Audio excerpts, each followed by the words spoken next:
C'est bon, on peut y aller. Alors, je vais vous parler des transferts intergénérationnels. Alors,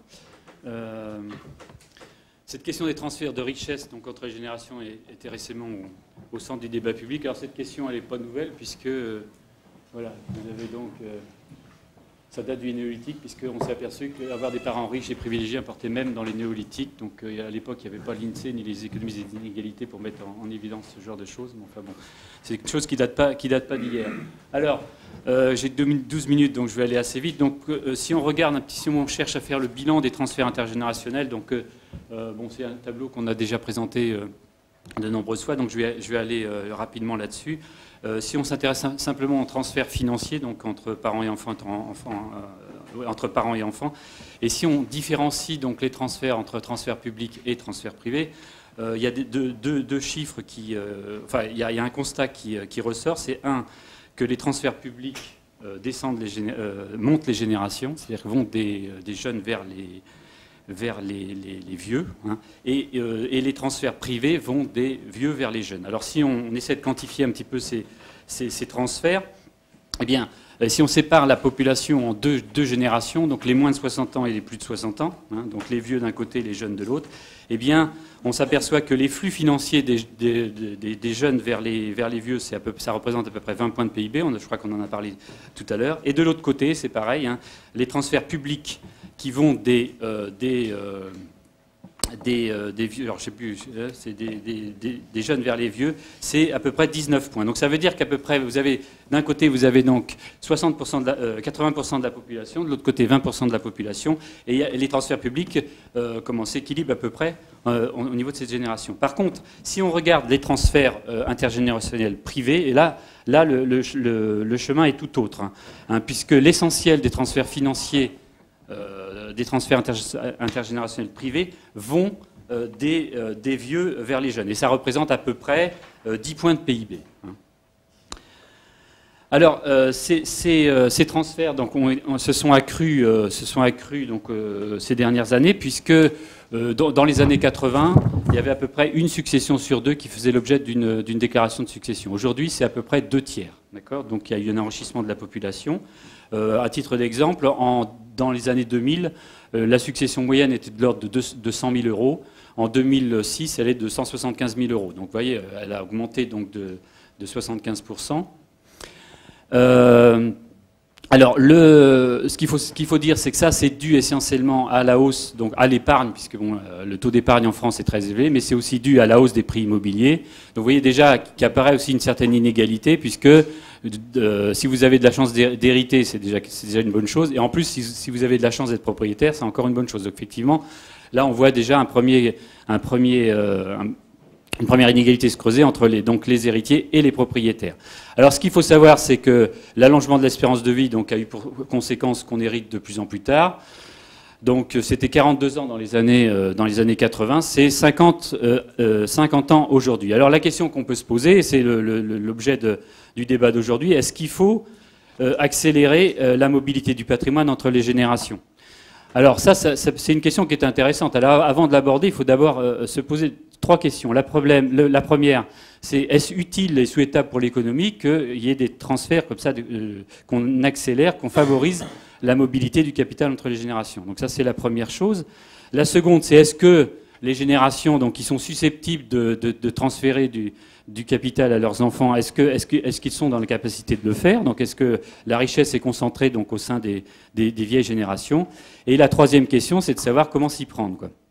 Alors, est-ce que c'est utile? Est-ce que la mobilité du patrimoine entre générations est utile pour l'économie? Alors, je vous rappelle que Groucho Marx, un peu celui de la lutte des classes, disait que pourquoi devrais-je me soucier des générations futures qu'ont-elles jamais fait aujourd'hui pour moi? C'est vrai que c'est une question qu'on peut se poser. Alors, ça peut apparaître iconoclaste aujourd'hui parce que bon, c'est quand même une période où on demande de plus en plus de choses à l'individu, de préparer sa retraite individuellement, de préparer sa santé, sa dépendance éventuelle, etc. Donc on fait appel à ce qu'on appelle à des politiques d'activation de l'individu, où donc on joue beaucoup sur la responsabilité individuelle de l'individu. Donc finalement, si on dépouille, d'une certaine manière, si on dépouille les vieilles générations de leur patrimoine, ça peut peut-être leur poser ça peut être contre-productif, ça peut leur poser des problèmes dans un futur qui n'est pas forcément très lointain. Néanmoins, si on arrive à résoudre ce problème donc, du financement du vieillissement, on peut trouver donc certains arguments qui militent en faveur de la transmission rapide des patrimoines. Le premier, c'est que transférer du capital des vieux vers les jeunes, ça peut être économiquement utile parce que ce qu'on peut montrer, c'est que les jeunes ont une appétence pour le risque qui est plus élevée. Donc ça veut dire que si on s'intéresse, si un des objectifs, on en a parlé tout à l'heure, c'est de diriger l'épargne vers des investissements productifs et de long terme, il vaut mieux que ce soit les jeunes qui épargnent, qui aient le plus d'épargne, qui aient le plus de patrimoine. Ça, c'est le premier argument. Le deuxième argument, c'était justement un des arguments qui avait été avancé pour justifier des donations Sarkozy au milieu des années 2000, c'est qu'on suppose que les jeunes générations sont supposées donc plus consommatrices, plus dispendieuses, et donc ça peut servir donc à soutenir la croissance. Le troisième argument, c'est donc le fait que les jeunes qui sont donc en début de cycle de vie font face à des contraintes de liquidité, donc ils ne peuvent pas forcément accéder comme ils le veulent au marché du crédit, et que donc s'ils disposent d'un patrimoine plus conséquent, ça lèverait en quelque sorte, certaines barrières à l'emprunt. Enfin, le dernier argument, c'est donc l'argument d'inégalité, c'est-à-dire qu'il peut effectivement, on parle beaucoup des inégalités qui s'accroissent entre les générations, entre les jeunes et les vieux, donc il peut être utile et juste pour l'économie de réduire un petit peu ces inégalités entre les générations. Alors c'est dans une étude de Thomas Piketty. Si vous regardez donc les flux de l'héritage par rapport au revenu national, donc si vous étudiez ce rapport entre héritage et revenu national au cours du siècle dernier et même avant, donc on s'aperçoit effectivement qu'il y aurait un retour de l'importance de l'héritage qui aujourd'hui représente à peu près plus de 10% du revenu national. Donc, alors que dans les années 60-80, on était donc à la moitié de ce rapport. Donc il y a un retour, d'une certaine manière, il y a un retour, comme je disais tout à l'heure aussi, il y a un retour à l'héritage. Donc c'est peut-être donc d'une certaine manière à ce qu'on appelle donc une épargne qui est en quelque sorte imméritée. Alors, ça peut être intéressant aussi pour ce qu'on appelle pour réduire le gap intergénérationnel, puisqu'on a constaté que les inégalités, donc comme je disais tout à l'heure, les inégalités entre les générations ont tendance à augmenter. C'est-à-dire que si on regarde du côté des jeunes, eh bien, il y a un retard par rapport aux générations antérieures. Il y a un retard par rapport à un certain nombre de choses, c'est-à-dire on s'aperçoit que les salaires d'embauche sont plus faibles, l'insertion professionnelle est plus difficile, l'insertion familiale est plus difficile, les projets patrimoniaux, notamment l'accès à la propriété, sont retardés, etc. Donc on constate, c'est un constat qui est fait en général, c'est-à-dire que les jeunes générations donc, d'une certaine manière, ont une sorte de retard à l'allumage. Donc c'est ce qu'on appelle, les anglo-saxons appellent ça la Jinx génération, c'est-à-dire littéralement c'est la génération poissarde. Donc voilà, donc ce serait pour effectivement venir en aide à cette génération. Alors c'est vrai qu'un des outils, donc ça c'est dans le troisième aspect donc, de la question qu'on étudie ici, c'est donc savoir comment on peut accélérer les transferts entre générations, et c'est la solution, l'outil qui nous vient immédiatement à l'esprit, c'est donc l'outil fiscal. Mais avant de s'intéresser à cet outil fiscal, la question qui est intéressante, c'est de savoir pourquoi les gens transmettent un patrimoine, puisque la fiscalité ne vient qu'accentuer donc les transferts entre générations. Elle ne peut pas constituer un motif de transmission vis-à-vis des enfants. Alors si on regarde la littérature, effectivement, il y a des gens, même si, comme je vous le disais tout à l'heure, il y a 2/3 des successions qui font l'objet d'une déclaration de succession, il y a des gens qui ne transmettent pas de manière volontaire. Il y a des gens qui accumulent que pour eux-mêmes. Il y a des gens qui n'aiment pas leurs enfants, faut le savoir. Donc ça existe. Et donc, il y a finalement une minorité des gens qui ont un motif de transmission. Donc, on constitue à peu près entre 20 et 30% des gens qui ont un véritable motif de transmission. C'est quoi un motif volontaire de transmission ? C'est le fait que ça rentre comme un motif d'épargne, quoi. C'est-à-dire que vous épargnez pour vos enfants. Alors si on regarde la littérature, il y a deux grandes motivations qui sont développées. D'un côté, vous avez ce qu'on appelle l'altruisme en économie, hein, c'est-à-dire qu'on cherche à rapprocher les niveaux de vie entre les générations. Vous avez aussi ce qu'on appelle l'échange, hein, c'est-à-dire que là, le legs, le transfert sert de moyen de paiement pour des services ou l'attention fournie. Alors il y a différents motifs d'échange. Vous pouvez donner à vos enfants, donc comme dans Le Roi Lear de Shakespeare, vous pouvez donner à vos enfants parce que vous voulez être aimé.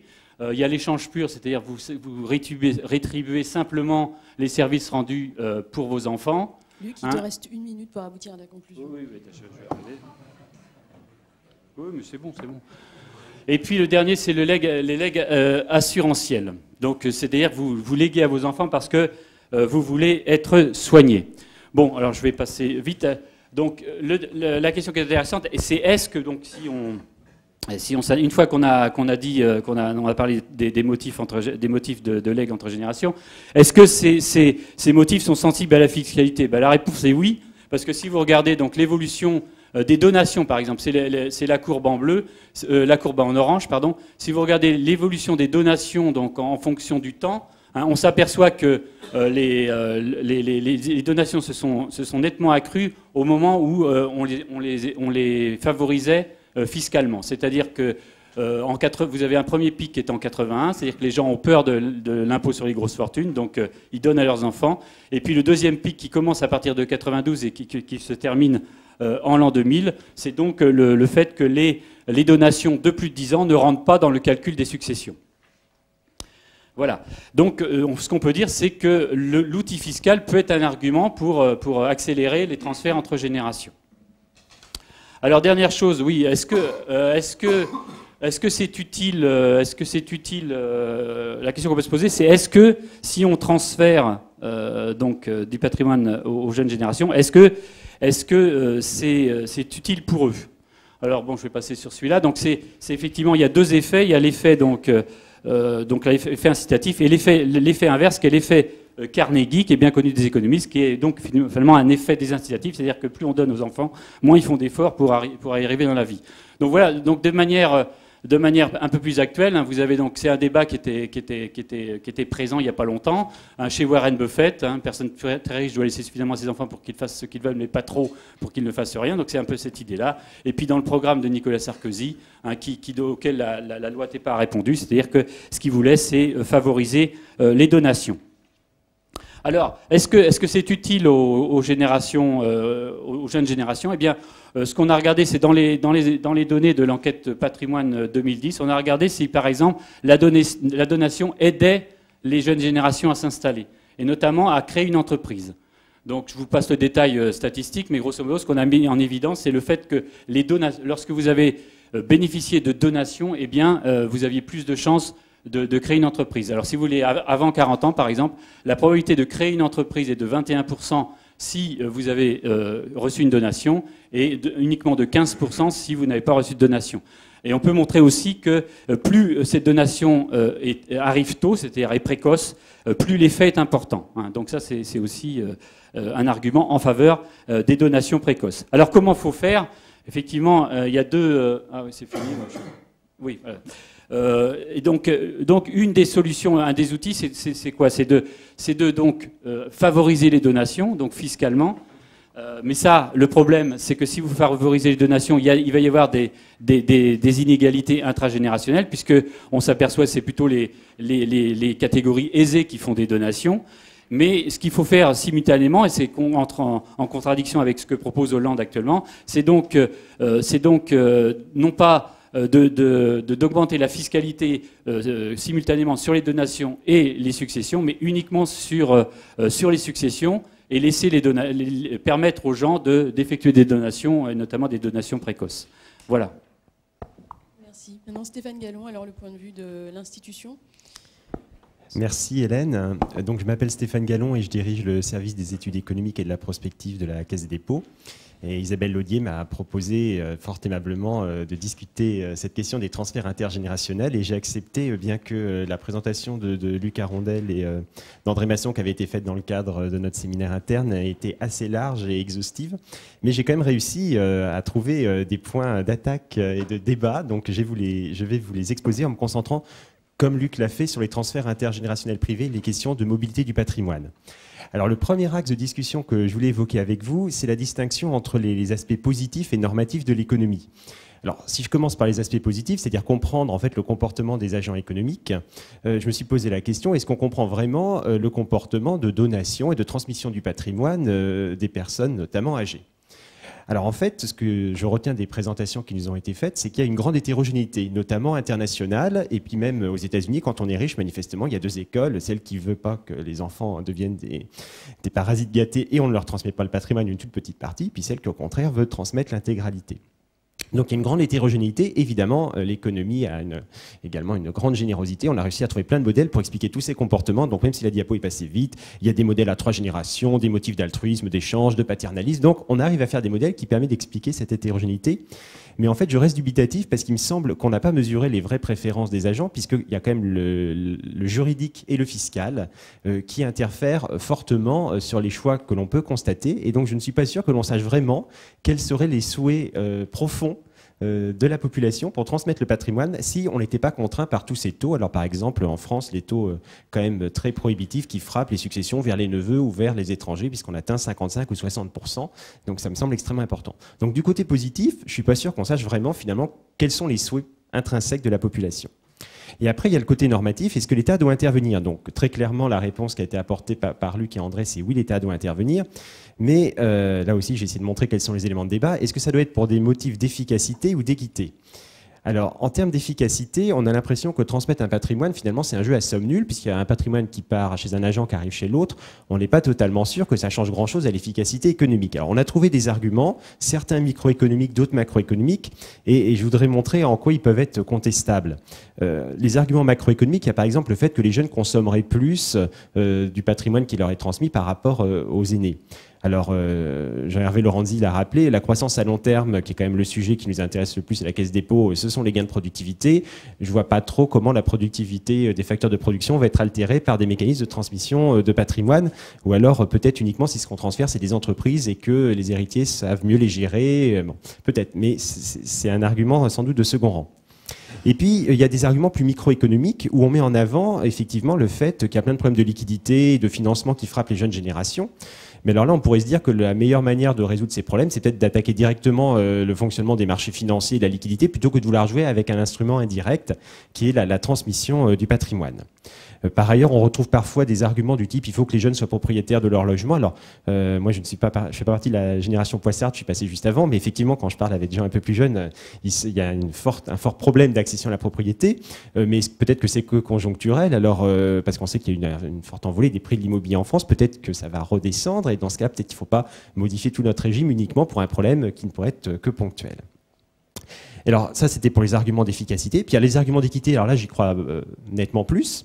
Mais ces arguments d'équité, finalement, on peut peut-être les traiter par la fiscalité générale du patrimoine et des revenus. Est-ce qu'on a besoin de faire des mécanismes spécifiques sur la transmission du patrimoine? Je n'en suis pas totalement convaincu pour le moment. Alors ce qui est sûr, c'est qu'on ne part pas de zéro en France. Il y a plein de systèmes fiscaux et de juridiques qui contraignent la transmission du patrimoine. Et c'est vrai qu'en tant qu'économiste, quand je regarde ce qui existe, j'ai du mal à comprendre quelle est la logique. C'est tant est qu'il y en ait une. Je pense qu'il y a eu un empilement de tout un tas de réglementations et de régimes fiscaux. Ce qui est sûr, c'est que taxer à 55% les héritages vers les neveux et 60% pour les étrangers, il n'y a pas de modèle économique, je pense, qui disent que ce sont les taux de taxation optimaux pour la société. Et à mon avis, ce ne sont pas du tout les taux les meilleurs. Donc il est légitime, je pense, de se poser des questions et de vouloir en tout cas réformer ce qui existe malgré tout ce que j'ai dit précédemment. Alors, quand on parle du patrimoine, un des éléments importants à prendre en compte, c'est que, d'après ce que je sais, 80% du patrimoine, en fait, c'est d'immobilier.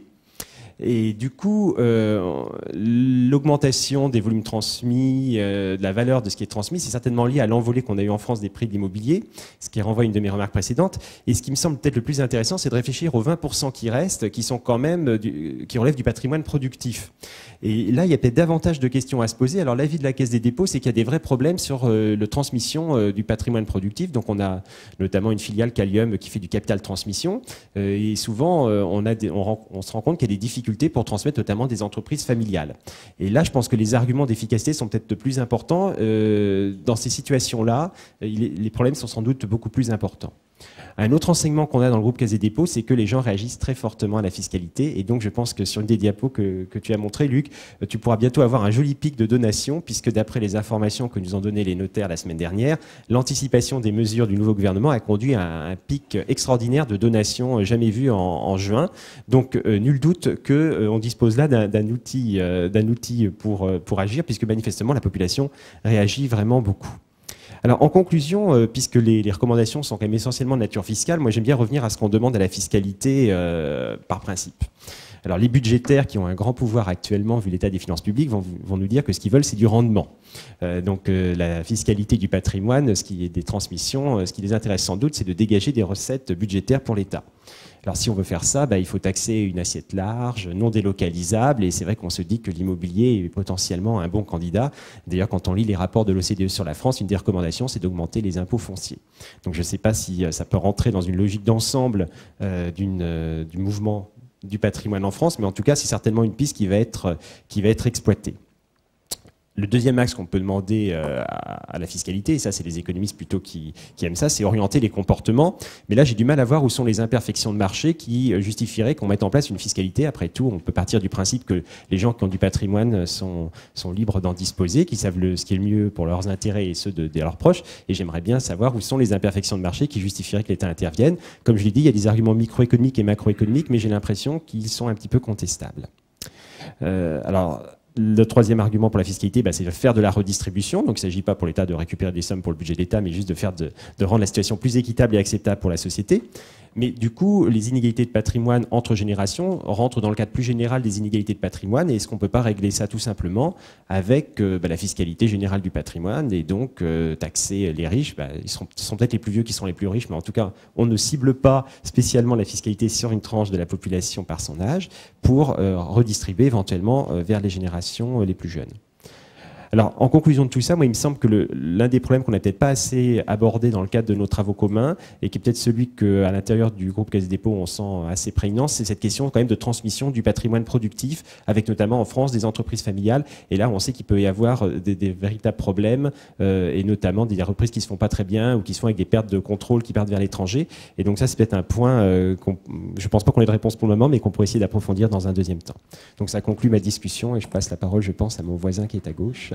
Donc Charles-François Wolf, François-Charles Wolf. Peut-être que Luc aura aussi des éléments de précision à apporter tout à l'heure. Et juste après, François-Charles. Est-ce qu'il est possible d'envoyer le PowerPoint, s'il vous plaît?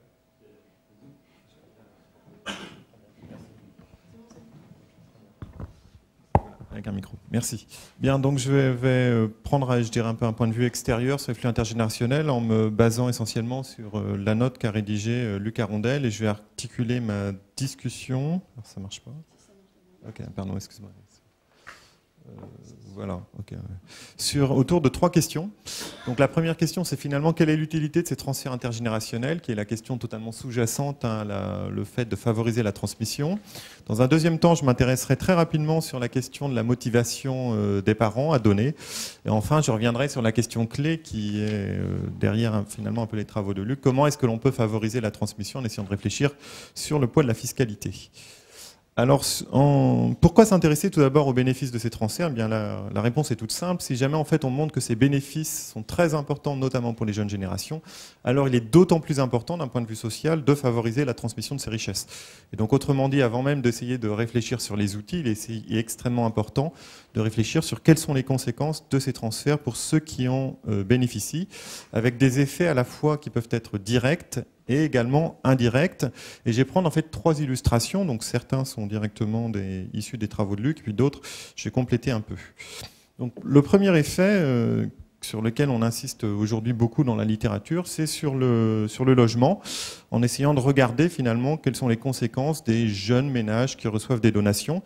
Et une des conséquences très fortes que l'on observe, c'est que les bénéficiaires de transferts, notamment de donations, ont une probabilité beaucoup plus élevée d'être propriétaires, et surtout ils deviennent propriétaires relativement plus rapidement. Donc ça joue à la fois sur le taux et sur l'échéancier.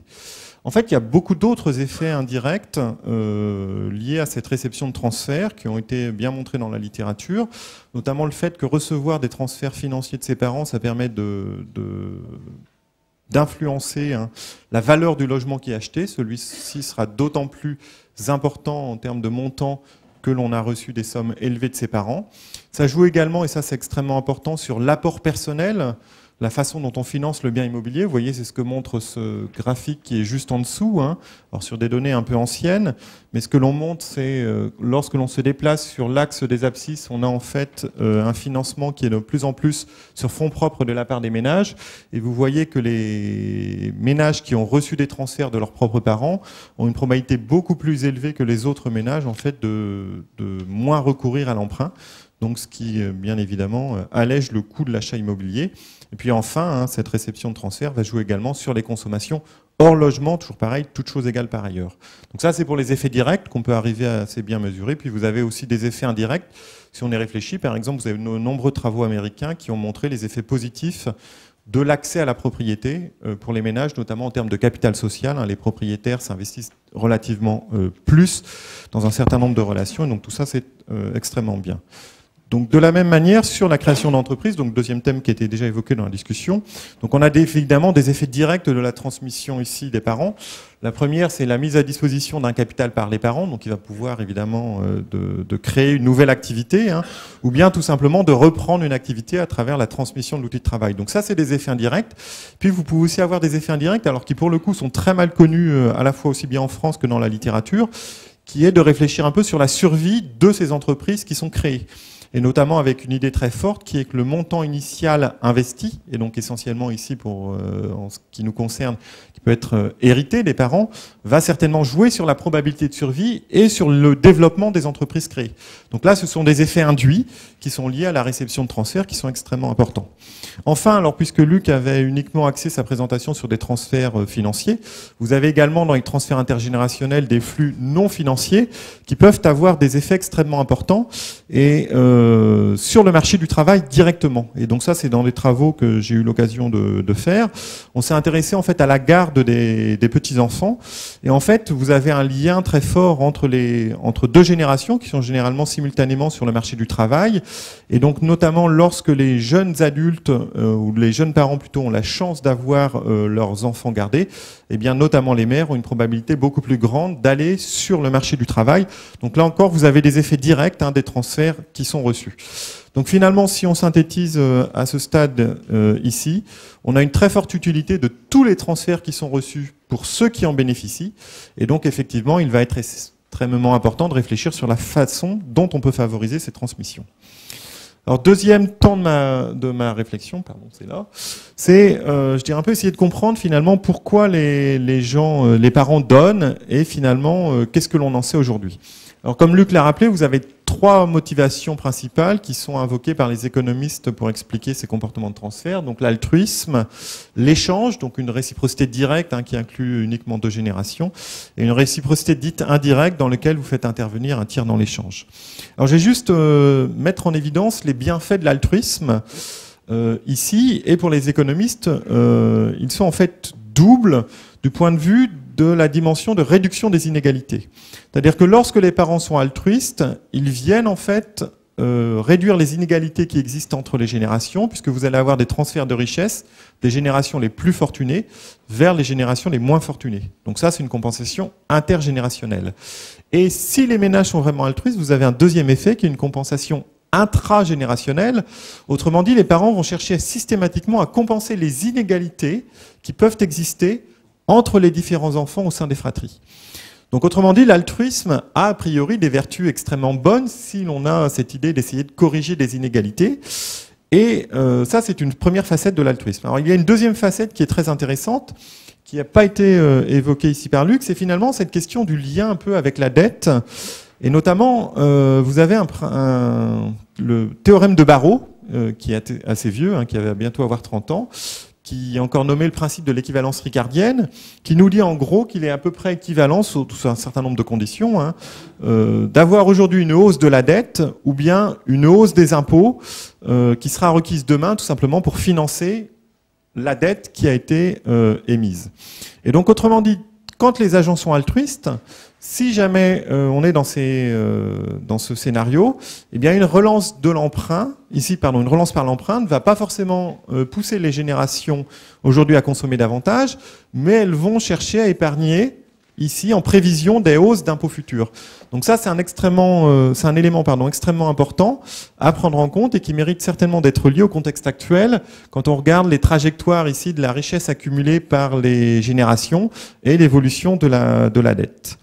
Alors si maintenant, excusez-moi, je suis revenu en arrière. Si maintenant on regarde un peu ce que nous disent réellement les données, donc là malheureusement, quand on cherche à essayer de comprendre les comportements en France, eh bien ce que l'on observe, c'est que l'altruisme ne marche généralement jamais, et généralement on est obligé de se tourner vers d'autres motivations pour essayer d'expliquer pourquoi les parents versent de l'argent à leurs enfants.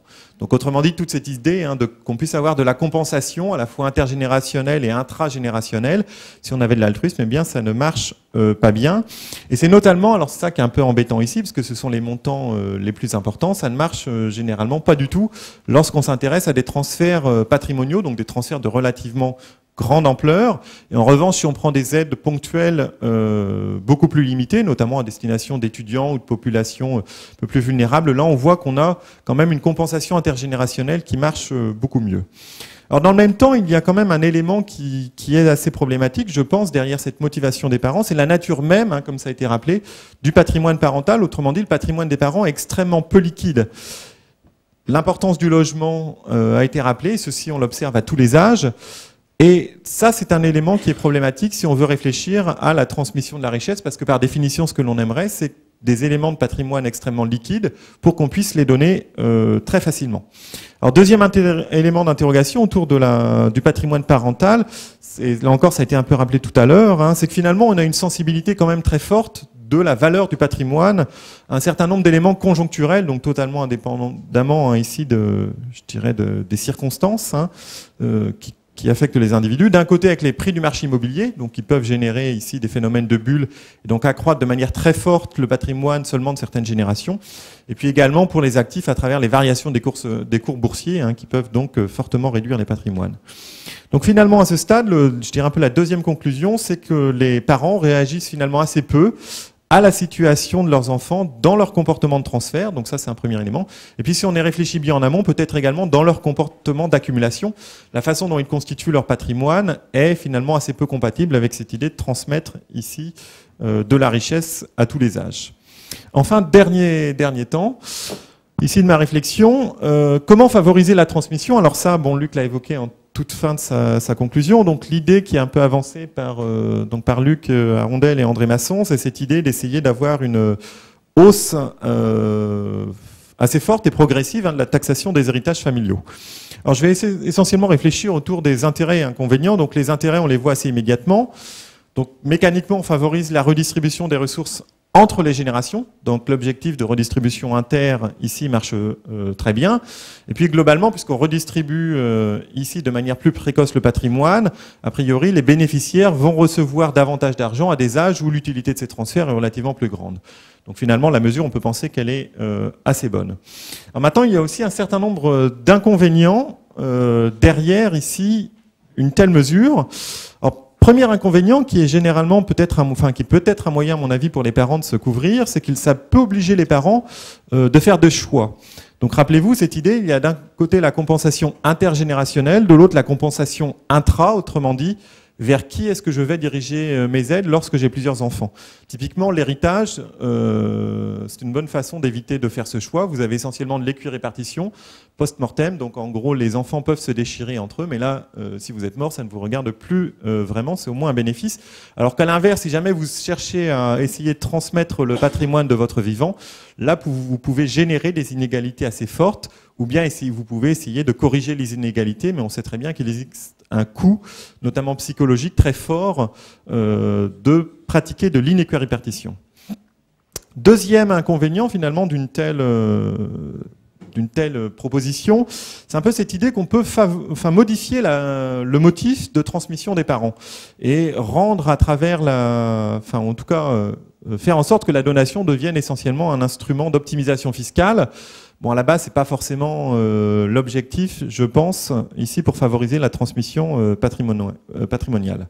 Troisième inconvénient, à mon avis, c'est la question de l'illiquidité du patrimoine qui n'est absolument pas ici résolue à travers le fait de taxer davantage les héritages. Donc il y a un effet de composition initiale du patrimoine qui demeure. Et puis enfin, mais là c'est sans doute un peu plus trivial, favoriser les donations c'est très bien, mais ça va quand même conduire à creuser de manière assez forte les inégalités intragénérationnelles, tout simplement parce que ceux qui n'ont rien à donner ne donneront absolument rien. Donc en gros, ceux qui vont recevoir, ce sont des gens qui ont, du point de vue, alors là pour le coup, des circonstances, notamment si on pense à leur trajectoire scolaire, des chances de réussite tout au long de leur vie relativement plus grandes que ceux qui n'en recevront pas. J'ai le temps de finir une dernière diapo? Non, bah, sinon je m'arrête là. Je peux m'arrêter là. Merci. On va peut-être prendre une série de questions. Donc, pour peut-être Luc aussi va répondre partiellement aux interrogations de Stéphane Gallon. C'est vrai que Luc l'a dit et je pense que François-Charles Wolff l'a répété, il y a un intérêt à favoriser les donations précoces pour accéder à la propriété et pour favoriser aussi la reprise d'entreprise ou l'entrepreneuriat, mais que c'est une réponse peut-être partielle à votre question qui était comment ça impacte la productivité dans un pays qui vieillit. Voilà. Question, oui. Oui, il y a cette question. C'est des questions ou je réponds? Tu réponds et on prend les questions. D'accord, comme tu veux. C'est toi qui es responsable du think tank, donc maintenant... Alors, je vais essayer de répondre aux différentes interrogations assez rapidement, je suppose. Donc, alors, le premier aspect, c'était donc l'aspect normatif des modèles, etc. Donc, effectivement, là, ça a été longuement développé donc dans les deux interventions. Effectivement, la fiscalité, mais il n'y a pas uniquement la fiscalité, hein, il y a aussi le code civil. Hein, donc, effectivement, il y a une législation assez lourde sur les transmissions. Qui font qu'on ne peut pas faire ce qu'on veut. Hein. Donc, vous avez la réserve, vous avez les quotités disponibles. Donc, à la limite, là où s'expriment le plus les motivations, c'est sur ce qu'on appelle la quotité disponible, qu'on peut donner à qui on veut et comme on veut, etc. Et c'est vrai que quand on regarde les faits, les données, eh bien, finalement, il y a assez peu de gens. Il y a assez peu de gens qui font des partages inégalitaires entre les enfants, par exemple. Et en plus, pas forcément pour les motifs qui sont avancés par les économistes. Donc, il y a à peu près 10% des gens qui font des partages inégalitaires, ce qui veut dire que, effectivement, ce qu'on peut dire, c'est simplement, c'est que lorsqu'il y a un partage inégalitaire, vous pouvez répondre, c'est surtout le fait des donations et non pas des successions. Donc, ce qui aussi militerait un petit peu quand même à un côté normatif, parce que malgré l'échec relatif des explications avancées par les économistes, il y a quand même le fait qu'on s'aperçoit, et là François Charles l'a souligné, c'est qu'on peut mettre quand même en évidence le fait qu'il y a quand même des donations qui interviennent au moment où les gens en ont le plus besoin, mais pas forcément au moment du décès. Donc il y aurait quand même un motif altruiste, entre guillemets, qui ferait que les donations interviendraient au moment où les enfants n'ont plus besoin, ce qui irait un petit peu dans le sens de ce qu'on propose, c'est-à-dire de favoriser les donations. Donc ça répondrait quand même à un motif, économique. Alors finalement, en France, il n'y a pas liberté de tester. Aux États-Unis ou dans les pays au Royaume-Uni, il y a liberté de tester, c'est-à-dire vous pouvez donc donner à qui vous voulez, mais on s'aperçoit que finalement, dans les faits, il y a très peu de gens qui utilisent cette liberté de tester. Hein. Donc, même aux États-Unis, je crois qu'il n'y a que 20% des gens qui font des partages inégalitaires aussi. Je pense que les gens veulent un peu, comme je disais tout à l'heure, il y a des gens qui n'aiment pas leurs enfants, mais je pense que ceux qui les aiment, ils n'aiment pas qu'il y ait des conflits de famille. Hein. Donc ils préfèrent partager. Au moment du décès, on fait table rase de tout ce qui s'est passé et on partage de manière identique, hein, le vase pour ma sœur et la voiture pour moi. Alors, sur les aspects positifs, comme disait Anne Gottman, le vase, c'est ma tante. Donc, sur les aspects normatifs, c'est assez intéressant parce que vous avez passé en revue tous les arguments en les nuançant, et c'est vrai que moi j'ai pas fait dans la nuance, hein, mais c'était un peu le but de l'exposé. Alors effectivement, il y a différentes façons d'intervenir. Hein, donc il y a toutes les politiques qui se basent, comme je le disais, sur l'individu, c'est-à-dire sur l'activation de l'individu, sur les politiques visant la responsabilité individuelle. Donc ça, c'est un petit peu cette dimension-là qu'on a souligné aujourd'hui. Il y a aussi, alors effectivement, mais il n'y a pas que celle-là. Effectivement, vous disiez tout ce qui est contrainte à l'emprunt, on pourrait faire une législation donc, qui intervient sur les mécanismes de marché, ça d'accord, mais pourquoi c'est pas fait, quoi? Je veux dire, parce que ça fait quand même longtemps que ça dure. Oui, donc, comme disait l'autre, ça fait longtemps que ça dure, pourtant ça ne fait que commencer. Et il y a aussi tout ce qui concerne l'État, quoi, effectivement. Hein. Il y a aussi l'État qui pourrait intervenir. Donc il y a ces trois dimensions-là, quoi. Donc, alors, j'ai pas trop compris votre argument sur le fait que vous mettiez en cause le fait que faciliter les donations, ça augmenterait la consommation. Donc ça, c'est en termes d'efficacité. Bah, c'était l'argument de Nicolas Sarkozy que vous avez cité, oui, voilà, qui était que si on alors, donnait aux jeunes, ils allaient pas. davantage consommer. Alors bon, à court terme, c'est peut-être vrai, mais par contre, à long terme, la croissance à long terme, c'est l'offre, et donc le potentiel d'offre n'est pas modifié, donc je vois pas en quoi ça servait. Ok. Donc ça, d'accord. Alors après, sur l'équité. Alors oui, sur l'équité, donc il y a alors ce qu'on appelle le gap intergénérationnel, donc avec la génération poissarde. Hein. Mais alors vous dites que oui, ça peut être que conjoncturel, oui. Mais les mesures qu'on propose, elles peuvent être aussi que conjoncturelles, quoi. Donc on ne dit pas avec André qu'il faut que ce soit une mesure qui soit éternelle. Hein. Je veux dire, c'est-à-dire que ça peut être aussi intervenir aujourd'hui, au moment où il y a quand même des inégalités entre les générations, quoi. Et donc c'est dans ce sens-là que la fiscalité, on peut revenir dessus après. Donc ça pourrait être aussi simplement une mesure qui serait un peu limitée dans le temps. Hein. Et je dire d'accord, ça peut peut-être la bulle immobilière va peut-être exploser, mais bon, voilà. Donc pour l'instant, c'est pas le cas, quoi. Donc hein, pépin la bulle. Et dernière chose, ah oui, alors là, ça a été souligné par les deux commentateurs, c'est effectivement. Il y a le problème de la liquidité du patrimoine. Alors ça, on n'en a pas parlé. C'est vrai. Alors c'est vrai aussi que les donations, c'est surtout le fait des gens aisés, donc ils ne transmettent pas que de l'immobilier aussi. Hein. Donc, mais pour les moins aisés, effectivement, il peut se poser le problème de la liquidation de leur logement. Et là, bon, André va peut-être prendre la parole, mais là, on a aussi proposer des mécanismes qui auraient pour objectif donc de liquéfier ce patrimoine, et notamment des mécanismes de viager. Donc on va peut-être y venir tout à l'heure sur les mécanismes du viager. Donc ça peut être une solution.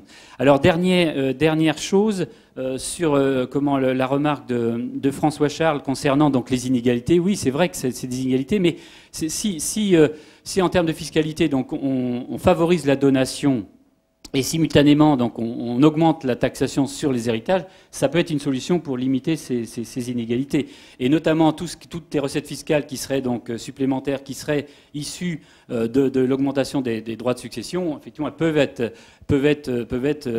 être donc utilisées pour réduire ces inégalités au sein d'une même génération. Voilà. On va peut-être prendre une question. André, peut-être la dame au premier rang avant.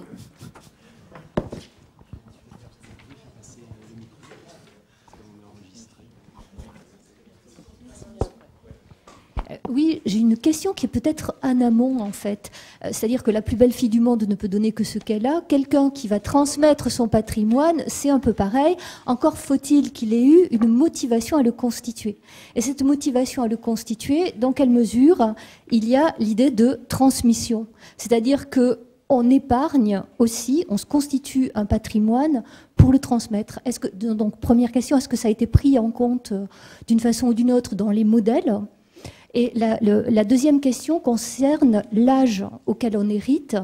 Vous dites qu'on hérite de plus en plus tard parce que les gens vivent plus vieux, mais également, maintenant, l'âge auquel les gens ont des enfants est de plus en plus tardif. Donc, est-ce que dans les modèles, c'est pris en compte et est-ce que ça joue?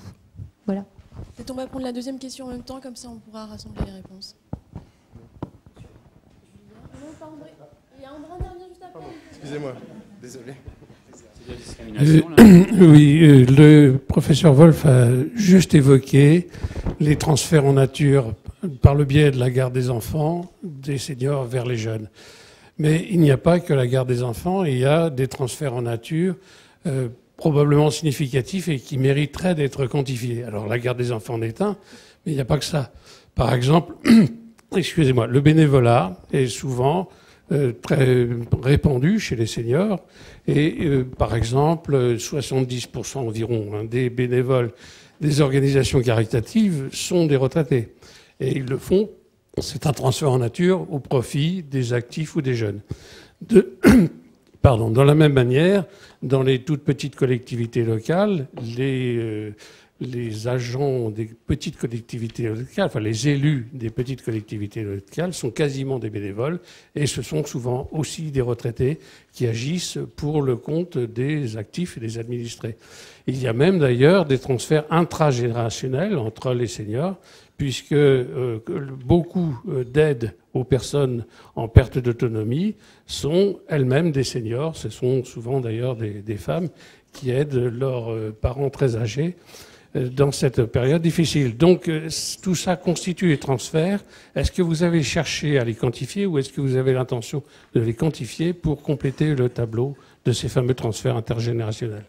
Peut-être Luc peut répondre sur les motifs de transmission et Charles-François Bah, Charles, sur les- je demande tout le temps. Sur les motifs, bien entendu, ce que j'avais présenté, c'est vrai que le motif de transmission, je vous l'ai dit tout à l'heure, c'est pas forcément, il n'est pas généralisé dans toute la population. Donc, effectivement, ça rentre en. C'est-à-dire que la fiscalité, normalement, l'incitation fiscale, elle vient après les motivations, forcément. Hein. C'est-à-dire que là, donc ça jouera. Si vous n'avez pas envie de donner à vos enfants, c'est pas une mesure fiscale qui va faire que vous allez donner davantage.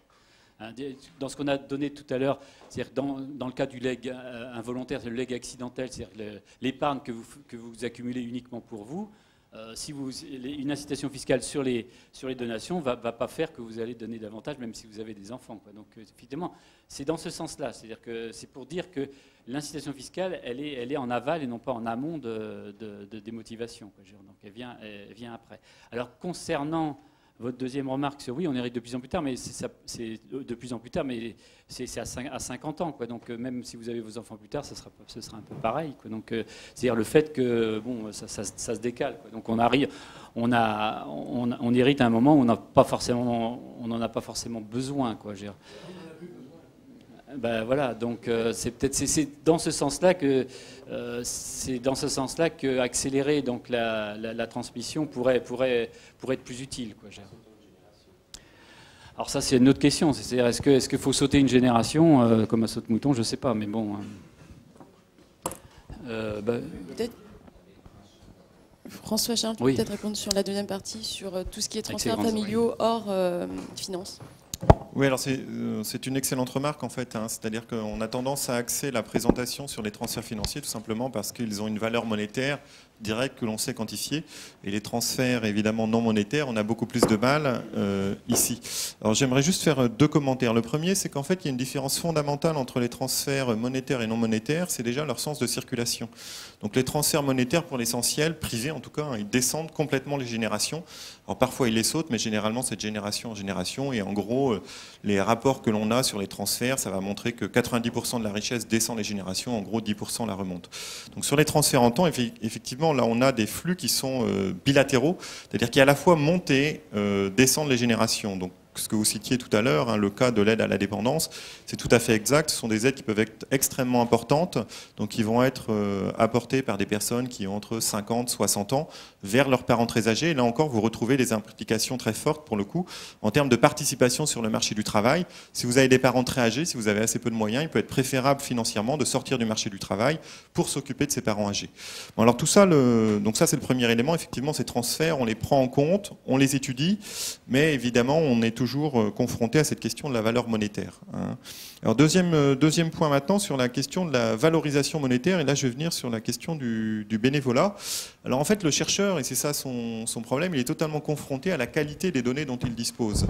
Et donc en France, il cherche, oui comme le dit Luc, mais sur les questions du bénévolat, je m'étais intéressé en fait il y a 5 ou 6 ans à essayer de quantifier le poids économique du bénévolat sur la base de données très précises que l'on avait dans des enquêtes de l'INSEE. Et ce qu'on qu'on avait trouvé, en fait, c'était un montant qui était de l'ordre de 1% du produit intérieur brut, donc avec un nombre d'emplois plein temps, en équivalent plein temps, qui était autour de mémoire comme ça, 700 000 ou 800 000. Donc ce sont des flux absolument considérables, mais pour lesquels, malheureusement, on a assez peu ici d'informations statistiques pour pouvoir les quantifier. Donc là, c'est un peu un appel du pied, à mon avis, vers les producteurs de statistiques, pour essayer de nous aider à avoir ces informations et pour après mettre en évidence l'importance de ces flux. Parce qu'actuellement, typiquement, quand on est dans la discussion sur les transferts entre générations, on se dirige de manière assez facile vers les enquêtes patrimoine pour montrer que la richesse descend essentiellement les générations. On a des informations quantifiées, puis pour les transferts en temps, on n'a pas réellement d'équivalent de la même qualité qui nous permettrait de dire voilà, la contrepartie monétaire des flux en temps qui circulent entre les générations représente tel pourcent ici de la richesse. Merci. S'il n'y a plus de questions, on va... André, tu vas...